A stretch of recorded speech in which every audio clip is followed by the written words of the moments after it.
I want to go get one. So I think most of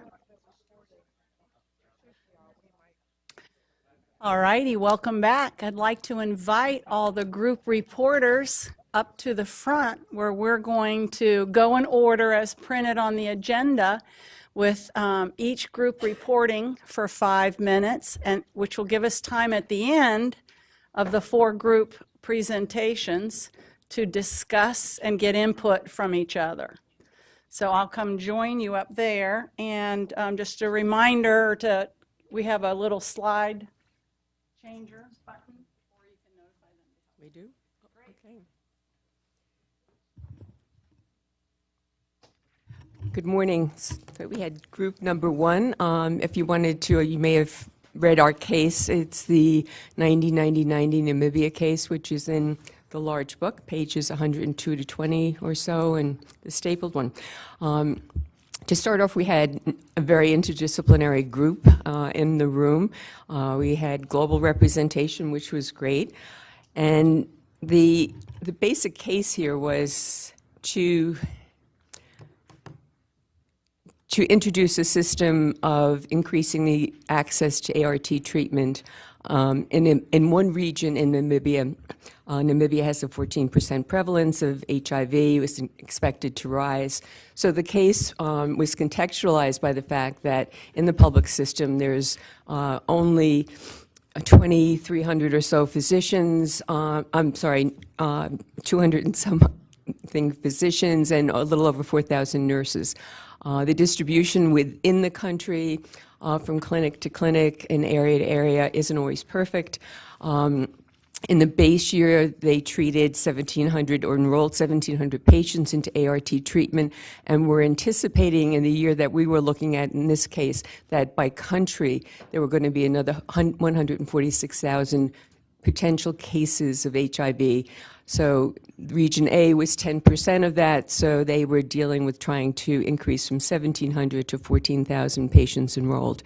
Given the fact that traditionally, in most settings, physicians are the main people that enroll and treat patients with HIV. It was impossible to achieve that. So this is really a case not only of trying to achieve the 90-90-90 targets and improve care and treatment, but it's also a health and human resources for health case, and a case of interdisciplinary education and interdisciplinary team practice.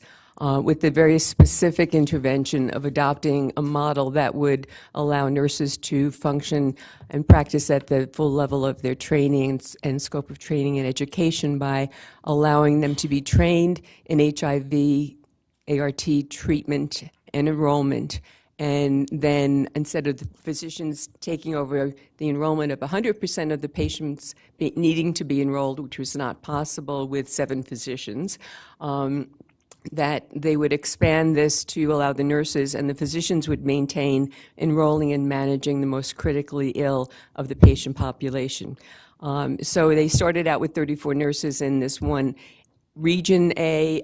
They needed 11 more nurses to add to their nurse cadre there to achieve what was done. And what they did in this actual case was look at a working staffing model that allowed them to assess the time it took for each step of enrollment, et cetera.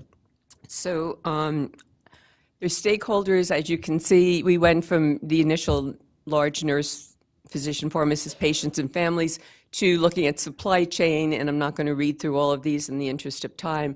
What we realized that we probably didn't, not only needed to do many walks in the woods, but we probably needed to do many very long treks, because the context of a culture and a change like this has a lot of rebound, and we really needed to think about minimizing some of the risks if we were going to minimize the unintended consequences. So that involved tribal leaders, the healthy community, employers, et cetera.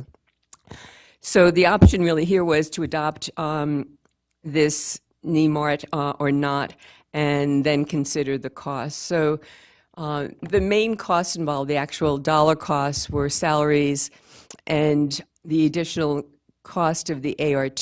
So the ART, if it's $100 per year per patient, which have gotten cost down to, plus training, that cost alone in this instance would be $1.5 million, best estimates, plus other dollars that we did not calculate for training and work within the community and the other stakeholders that we talked about. So Julie's going to talk a bit about the risks and the ecosystem, because a lot of the risks that moving forward involve the ecosystem, and she delved into that. Yeah, I think the theme of this piece is who's at the table or who's not at the table. And also, as a credit to Simon, we also used the walk in the woods a lot in our session, so thank you. Yeah, so who's at the table or who's not at the table? Partners need to be at the table. Who are these partners? And where is collaboration needed? Are they all just going to hold hands and sing Kumbaya, or is there an issue there? Who owns the project? How did this project get started anyway? Did the money come from an outside organization? Did it come directly from the government? Who owns it? Training. Who designs the training for these nurses, and how's it administered? Do the nurses want to be trained? Promotion. How are the HIV positive patients alerted that these nurses who will be treating them have been trained and given that authority by doctors? If they're used to being treated by doctors, there may be tension there. Politics, the sensitization of doctors. They may not like it that the nurses are taking on some of their duties. Policy, how does policy need to be changed at the ministry to really allow nurses to be formally engaged in this activity? And then, of course, monitoring and evaluation, and the ongoing challenge we talked about in our group, which is these nurses are working in poor environments and administering life-saving care, and they're just going to be ongoing challenges. The rollout, what partners are needed to really roll out this program to other parts of the country? And I want to just close this piece quickly, and this is my hats off here to Malcolm Cox a little bit too, who kept drawing us back from that we're more than numbers, it's about people. And you have the meta level people, and you also have the grassroots voices. So I just want to, there's a group that Gabrielle O'Malley, who wrote an article in PLOS, and you can find this free, full text online, Nurse Task Shifting for Antiretroviral Treatment Services in Namibia.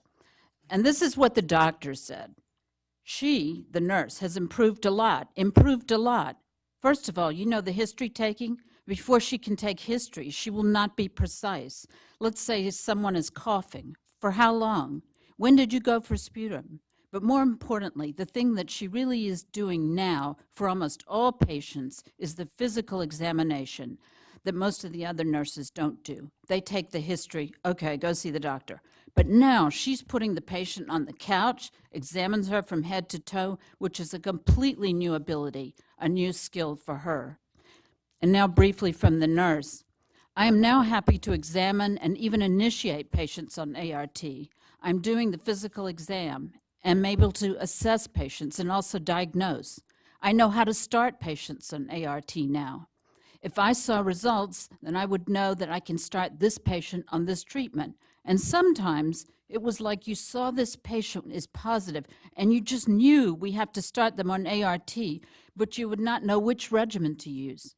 Actually, it was only the doctors who knew. But now, with task shifting, we know. So taking that to the desired outcomes, we looked at this and said we will meet our short and long-term goals if this was adopted by increasing the number of individuals screened, the numbers managed on HIV treatment, and that viral load would be suppressed. And there would be other related outcomes that were very important in terms of increased lives and minimization of morbidity and mortality. So we recommended, yes, we would move forward, but with the caveat of what we said at the beginning, that we really need to consider the context, and that the context really needs to be, if Namibia is really going to take this on, it just can't be changing this in clinics and delivery. It has to be a nationwide effort in terms of awareness, getting tested, reducing stigma, et cetera, et cetera. So our summary high-value product, if you will, is that for patients and populations in Region A, and it also very much involves the 4 of the health professional workforce who are in need of HIV testing, and there was an estimate of 14,000 new patients that would potentially be positive that would not get tested and identified.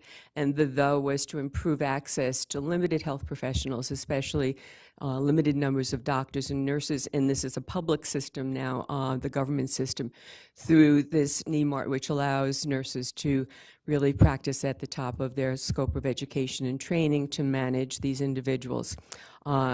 I have the preference to calling this interdisciplinary team practice rather than task shifting, because I think we all know that our practice is much more complicated than tasks. So, and that is that more patients are really going to be managed and enrolled, and here the estimated numbers based on the projections were they were able to enroll 13,000 additional patients, and that's over the base year of a total of 1,700, and provide 24,000 more clinics.